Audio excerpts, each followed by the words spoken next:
Hello everyone, আমি সজল ভাস্কর। আমি বর্তমানে গ্রিন ইউনিভার্সিটি অফ বাংলাদেশে ইলেকট্রিক্যাল অ্যান্ড ইলেকট্রনিক্স ইঞ্জিনিয়ারিং নিয়ে লেখাপড়া করতেছি। আজকে আমি আপনাদের পাইথন কোড ব্যবহার করে কিভাবে একটা সিম্পল ক্যালকুলেটর বানানো যায় সেটা দেখাবো। যেহেতু আমার ভিডিও বিগিনারদের নিয়ে, সো আমি বেশি বড় করবো না, ভিডিও শর্টকাটেই দেখাবো। সো শুরুতে পাইথন কোড রান করার জন্য আপনার একটা পাইথন সফটওয়্যার দরকার। সো আমার এখানে দেখতে পাচ্ছেন অ্যারোচিনের মাধ্যমে যে আমার পাইচার্ম ডাউনলোড করা আছে আমার পিসিতে। সো পাইচার্মে যাই, আমার কোডটা অলরেডি করে দেওয়া আছে, 109 লাইনের কোড। আপনি যেহেতু বিগিনার, সো আপনি চাইলে এই কোডটা আপনি যে কোনো এআই টুল ব্যবহার করে ক্রিয়েট করতে পারেন। তো কোডটা রান করে দেখি।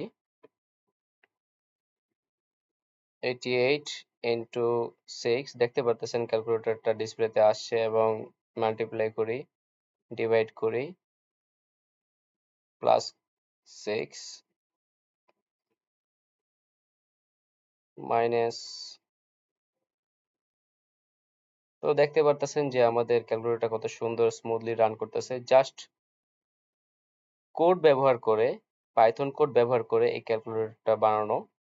তো এই কোডের মেকানিজমটা বুঝতে হলে আমরা একটু আমার স্লাইডে প্রিপেয়ার করা সেটার মেকানিজম, এটার দিকে চলে যাই। ভিডিওটা বিগিনারদের জন্য ক্রিয়েট করা, সো আমি কোডের ডিপ মিনিং এ যাব না, জাস্ট কি ফিচার্স গুলো দেখিয়ে দেই। এখানে input, calculate, clear, backspace and error handling, এই পাঁচটাই কি ফিচার্স আছে।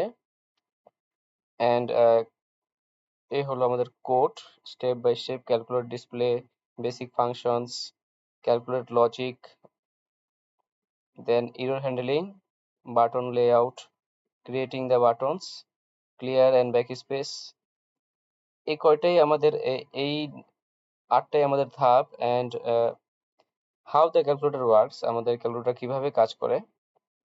User click a button, user একটা বাটন ক্লিক করবে, দেন এক্সপ্রেশন ইজ ইনবিল্ট, ক্যালকুলেটরের ভিতরে যে ইনবিল্ট ফাংশন আছে সেটা কাজ করবে।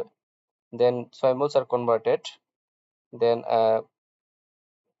কোডগুলো টেক্সটে কনভার্ট হবে, then expression is evaluated, Python calculate the result, Python আমাদের রেজাল্টটা ক্যালকুলেট করবে, মানে কোডটা আমাদের রেজাল্ট ক্যালকুলেট করবে। অ্যান্ড লাস্টে রেজাল্ট ইজ ডিসপ্লেড, সর্বশেষ আমাদের ডিসপ্লেতে সেই ফলাফলটা দেখাবে। তো এটাই হলো আমাদের সিম্পল পাইথন কোড ব্যবহার করে একটা ক্যালকুলেটর বানানো এবং এটার মেকানিজম।